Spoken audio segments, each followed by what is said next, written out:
Should we rise to that blues, the blues best? When we call, you shut up on the phone. What you whisper in my ear, well, alone. In the morning, of my heart, I must have fallen.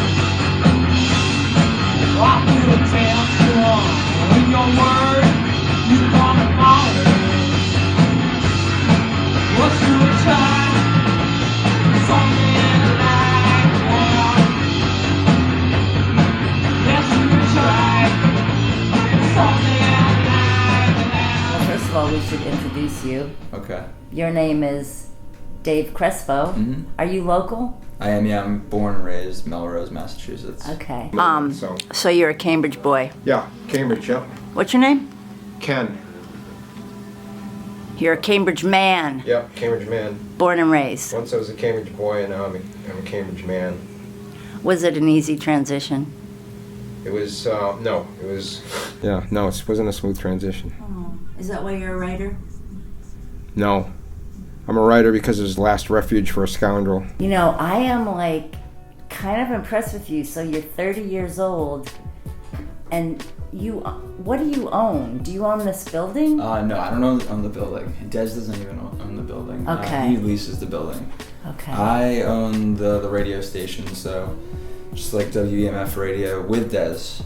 And I don't know, I just like run this kind of like podcasting studio. And this is that where Des we can are? have. That's yeah. We're in the This pod- room is called the Sweet Suite. We've started like trying to record bands, do like more with that. So we just got this new board which we put in on Wednesday. Gorgeous. It's pretty cool. I think it's a 1984 Tascam, or it's like an old Tascam board, and it's got a pretty cool retro sound. Okay, so the first thing that comes to mind, just because your age is young, Mm-hmm. in my mind, were you always business-minded or driven, or? I think when I was really young, I was just like creative, and I would like kind of rely on my mother to do a lot of stuff. This is when I was like really young, like 13 to like 15, 16, 17. And she was a part of like the business side of things, and like she and then other people, I just learned that like you got to be able to do it yourself. If you're gonna rely on other people, it's gonna cost you more money, and you're not gonna get what you want. So sometimes you have to learn to also use people's talents. So you are a rocker. I am. Have you ever played? No, I couldn't, my ego couldn't take it. Oh. Can you imagine? No, that's backwards. Ask backwards. Is it because you had to practice and you didn't have? Well, I wasn't musical, but also, can you imagine playing a gig to 5 people after all the work you put in? Yeah. I mean, it's Been there, done that. exactly. You gotta have that little something. Life's too short to pay those kind of dues for me. So anyway, so you chose writing instead. Yeah, I chose Write writing. about what you love. Yeah, Okay, so tell me about that. What do you write? I write about rock and roll always. All rock and roll or just one genre? I mean, any kind really, but hard rock has always been my thing. That's what people know me for. That's what people expect from me. What constitutes hard rock right now? Same as always, fuzzy guitars and, tight pants and drinking and shouting, that kind of thing. Do you write about all levels of rockers, like? Yes, absolutely. I mean, like I've interviewed the most famous musicians you can think of, probably. Can you drop some names? Sure, Aerosmith, Def Leppard. Aerosmith? Sure, yeah. I In mean, like, person? yeah. Where'd your Aerosmith article end up? Classic Rock Magazine, that's where I write now mostly. Classic Rock Magazine and Metal Hammer magazines. I started out writing about 15 years ago locally here in The Noise, which is no longer in print, but is still on the... It's not? No. Just recently. Breaking news. Yeah, after 34 years. Last year was the last year. So I wrote for The Noise for many years. Well, not for many years, for a few years in the beginning. I started writing for The Noise. I got some attention with my writing. I ended up writing for The Weekly Dig and The Phoenix. And from there I sort of got discovered. and then I ended up writing for a bunch of national and then international magazines, and that's what I've been doing for the past 15 or so years. All right, let's talk about WEMF. So WEMF Radio is an online radio station. Online radio. Does WEMF stand for anything? WEMF we got the name from this building that we're in. It's like a 50 or 60-year-old building. Yeah. And it's called the EMF building. Electromotor Force is what it stands for. So they used to make motors in this building, and eventually it got, they stopped doing that because it's really expensive to do that here. Those jobs went to like the middle of the country and then India. And Des bought the lease for the building and made it into a practice-based facility. And so, we named it after where we are. There's signage on the outside of the building, and it's easy to find because of that name. They built rehearsal rooms. There are many, many rehearsal rooms with many, many bands playing in them. There's a recording studio. There's a record label. And up here on the top floor, it's WEMF, fully functioning online radio station that's been around for 2 years, founded by Des Desmond, and Radio station. And it's run by Nash here and by Dave Crespo. The two of them basically run it together. There's a studio, a recording studio in the other room there, and this, of course, is the radio studio. So is it 24 hours a day? It's 24 hours a day, sure. It's not live programming 24 hours a day, but there's something on there 24 hours a day, sure. So let's pan over it. So this guy over here, that guy right there, we can get him. Yeah. Of course, it won't be the best shot of him, but you invented this thing? Partly. You sure did. Yeah. What type of things are happening here? Lots of local New England music, lots of characters, lots of fun. It's like bringing old school radio with like new school technology. Right. Do you need a degree to do this? I certainly don't. No, I would say that you have to have the ability to put on a show is what you really need to do. Okay. That's really it. Well, the other reason we named it WEMF is because Boston's like the home of rock radio, and the W stands for that history that the city has and had. And I know what WBCN means and WFNX means.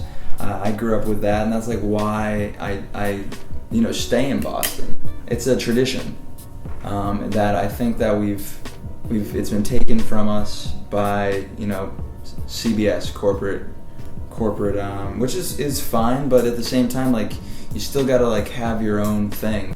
All right, so Ken, tell me about your show. Your show is now called. It's called the Sleaze Grinder Super Show. Now it started out as the All-American Super Rock Power Hour, but that was when we were just an hour long. Now we're 2 hours long, so we just decided to call it the Super Show. Me and my partner Stacy out there co-host it every week for 2 hours, Fridays 8 to 10. The Humanoids are usually here. They're not here tonight, but they're also on the cast with us. We interview local bands, sometimes touring bands when they come in, sometimes local kooky celebrity types, and we have a great time. So it sounds like a chat show versus It's a chat show. We play a few songs here and there to remind everybody it's a rock and roll show, but it's mostly talk, yeah, and it's got a raucous Friday night kind of rock and roll circus vibe. Welcome everybody to Ripple Music proudly presents the Sleaze Grinder All-American Super Show. We are here to solve the rock and roll crisis. My name is Ken, but you might know me as the frankly legendary rock writer Sleaze Grinder, and this of course is the last gang in town. To my left, my beloved sidekick, the Chachi. To my fawns, the Robbie to my evil, Stacy DC. Hi. Hey pal. Hi. And to my right, no humanoids tonight. No humanoids. None. Instead, a younger, better looking version of Evans. The intro might have tricked I you. really needed that Too tonight, kind. actually. Thank you. so Here to keep us hip. the humanoids are playing a gig tonight, so they could not join us. So guest hosting tonight, of course, is Peabody Boogie Rock Kings, Heavy Necker. Hey guys, Kings of going on? We're bouncing out of our chairs over here. Chris, Keith, and Mike. Also with us, Nash behind the board, and behind me, the most handsome man in Boston rock, Johnny Manson. Tonight is jam-packed with guests and good times. Brooklyn's own Dirty Fences are here. They're right outside. Look at them. They're cleaning the windows for us. They're playing at the Middle East tonight. Thank you. Here's the point to everybody. Heavy and Egg are here. They're going to help us out tonight. We got a lot to get to. So, Stacy, if you would, could you just open that door and let these characters in?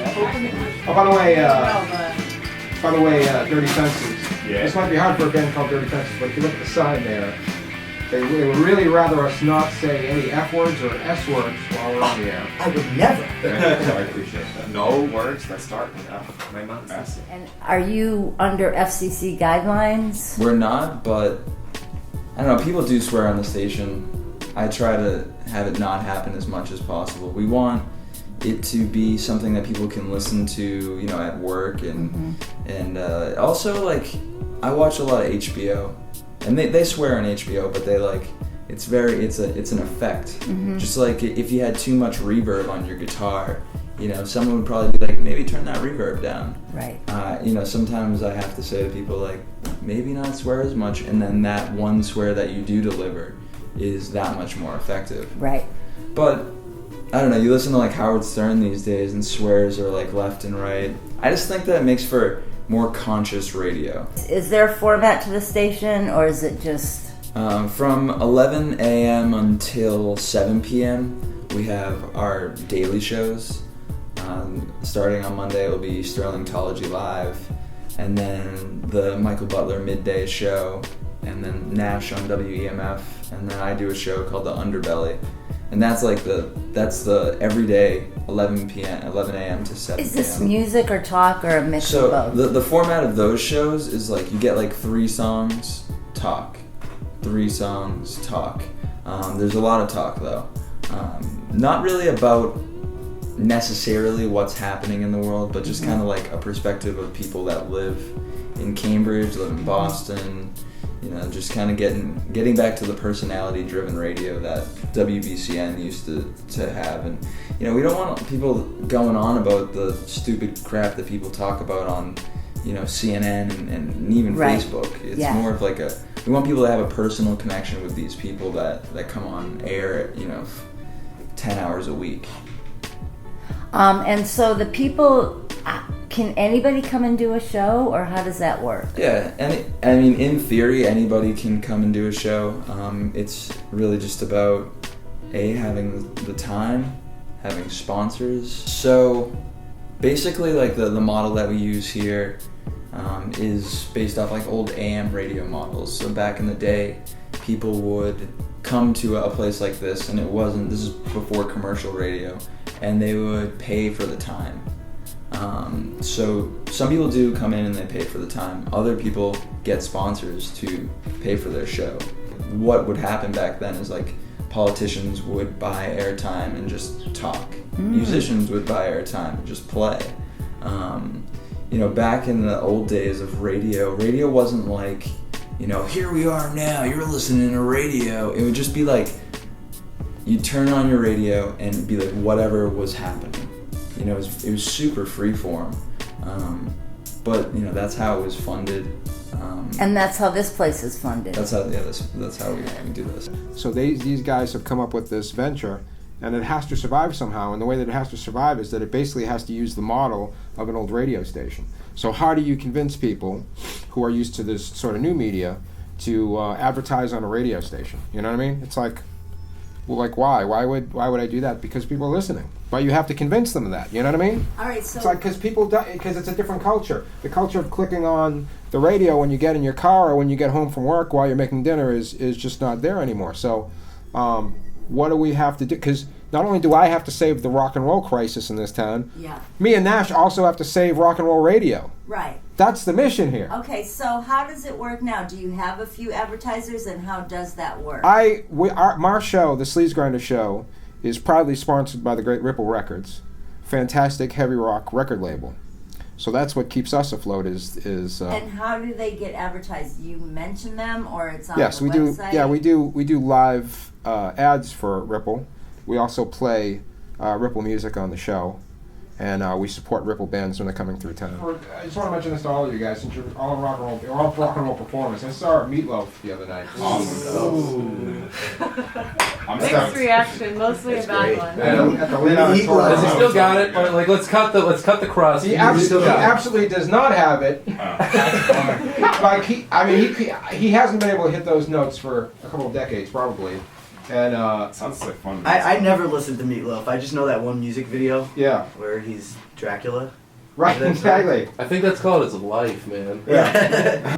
Anybody could come in with an idea and either money or sponsorship, so they don't really need any radio expertise because you provide an engineer. Yes, but like, you know, I'm not gonna have someone get up there and just like fail. Okay. You know what I mean? I see this place as like a recording studio. Okay. And if someone was like either like that rough, I would be like, maybe we need some work, and we'll kind of work on this. So like in many ways, I'm like a radio producer, and sometimes we will work with people. Right. I want people like that are from around here to have a microphone in front of them that can get those thoughts out, as long as they're not like hateful thoughts. Right. Like I don't want to hear any like racism. I think that's really it. Like so beyond that, I think what we try to do technically is get people to speak correctly into a microphone, and also to like in your head theorize blocks of talk strategically. You know, instead of just kind of going onto a mic and be like, this is what this is. You know, like the beginning of radio is like know how you're gonna start and stop each block. So anybody new coming in, you check out their show, and then if they need mentoring, you provide that for them. I mean, he can't hit the notes anymore, but so he's singing off key the whole time. But that's fine. That's not what I want to address. What I want to address is back in the '70s, he had a gimmick where he would rock out so hard that he would pass out on stage, and then a nurse would have to come out and give him oxygen in an oxygen tank, and then revive him, and then he would finish the gig. Are you entirely certain that was a gimmick? No, I'm not. I mean, it was, even if it was what was actually happening, either way, it looked great. And what I'm saying is he's not doing that anymore. Nobody's doing that. So I'm saying Dirty Fences, Heavy Necker, one of you guys, if you want to revive the oxygen tank gimmick. Axl Rose is kind of doing that.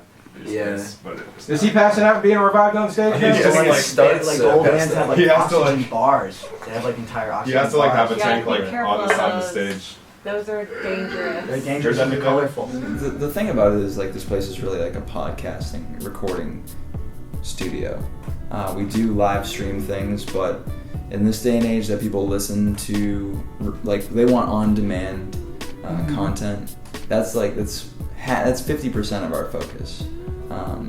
So all the shows are recorded, and then a podcast is created. Yeah, well, the shows are broadcast, and as they're broadcast, they're recorded. Yeah. So everybody gets that who has a show here. That's Our motto here is that we're here to solve the rock and roll crisis. Yeah. So that's what we're trying to do. What is the rock and roll crisis? The rock and roll crisis is that people aren't going out to see rock and roll bands. Go out and see some rock and roll. Assuming it's media, it's all this internet, computer stuff. Yeah.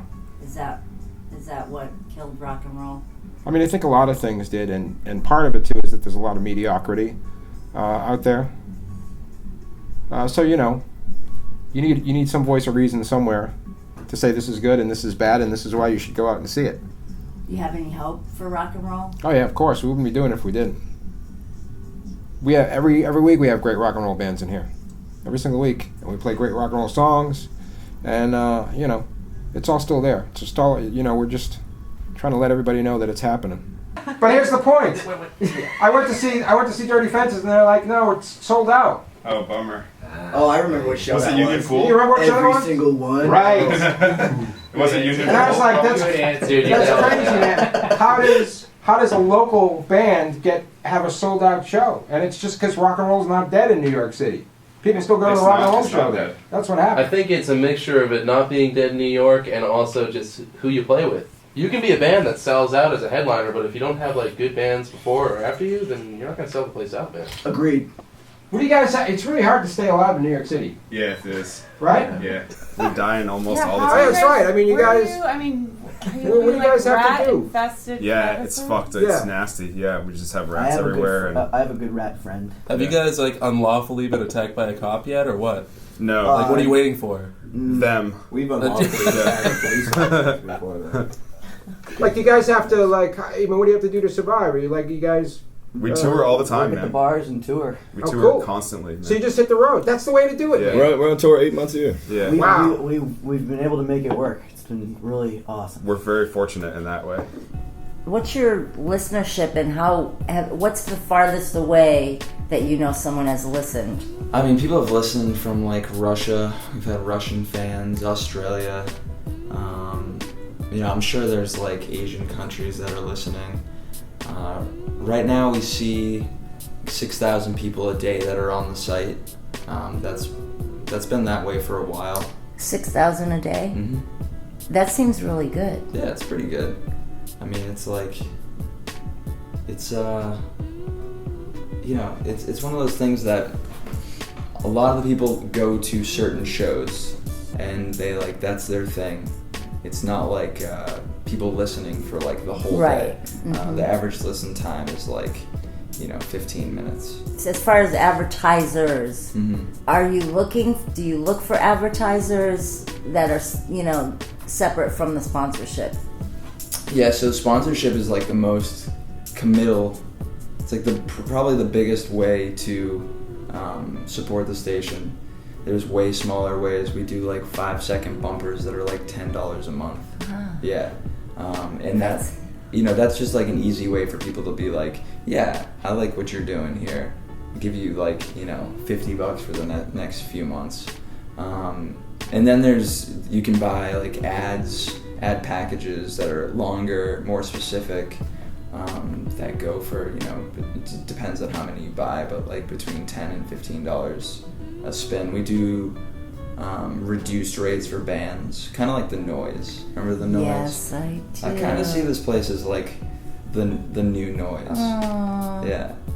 And you guys are looking for people. Always, yeah, because we want to make it grow, So it just seems to me like all these local companies that are around us, Middle East, Clover, all these people who are in these vital parts of this community, this should be a hub for it all, This is where it should all be happening. This is where everybody should all be tuning in. That's what I think is the takeaway here, is that this is an incredible resource to bring this community together. And it's right under everybody's noses, And of course, it's still early times. Like I said, it's only been around for 2 years, but I really think that it could be an important part of Cambridge. Well, I mean, in 2008, I was in Los Angeles, and I worked for Metallica, and like this whole management company, record label, radio promotion thing, that was like, corporate. It was the most corporate thing that you could be a part of. And, it became clear to me that if I wanted to be a part of that I would have to move to LA. And it's just not me. I just don't like LA. New York isn't my thing either. I just really love this city. Yeah, and I do believe that there is, maybe not industry. I don't think you have to have a whole industry, but you can like have a business here. Right now there's this whole discussion about like, there's no industry in Boston, you gotta get out of here. And it's like, I mean, no matter where you are, you have to compete at like a different level.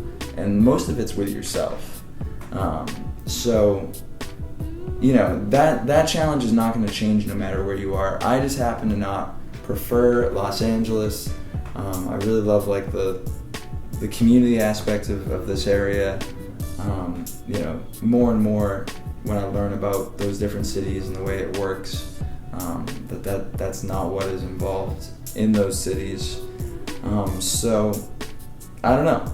I hope to make this place bigger, or some place like this, if not this place, bigger, so that we can do this for years here in Boston, and I hope other people do too. Like I know there's always competition, and I think that the more the merrier.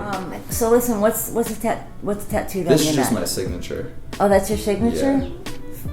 It's just like What's Like the first letter? It's Spo. Is that your It's an nickname? S. Yeah, that's what people call me. Spo. Spo? Like Crespo. Spo, I love you. I like Kristina, literally thank you. am in love Yeah. with you now. I can't even tell you how I appreciate what you're doing and what you're saying, and I mean it's just amazing. Yeah, I love Cambridge. We just gotta fix the bike laws, and then then we'll be good. We'll talk about that on another interview. Yeah. All right, Dave. Thanks for your time. Thank you. I can't wait to see your first band, whatever it's gonna be. I still have hope for you. Yeah. Well, we'll see. I got a little thing happening. We'll see what happens. All right. Let me guess. I'm pretty sure you're the guitar player. I'm not. It's kind of a secret project, so we can't really talk too much about it. Okay, so if you were in a band, what Yeah. would your instrument be? I don't know. I'd just be some kind of front man in whatever we were doing. Frontman. Yeah. Well, I knew you were up front somewhere. Yeah. Yeah, you're totally not a drummer. No. I don't have the ego for a drummer. You what? I don't have the ego for a drummer. To be a drummer, you have to be in the background and let other people take the spotlight. I can't really handle that.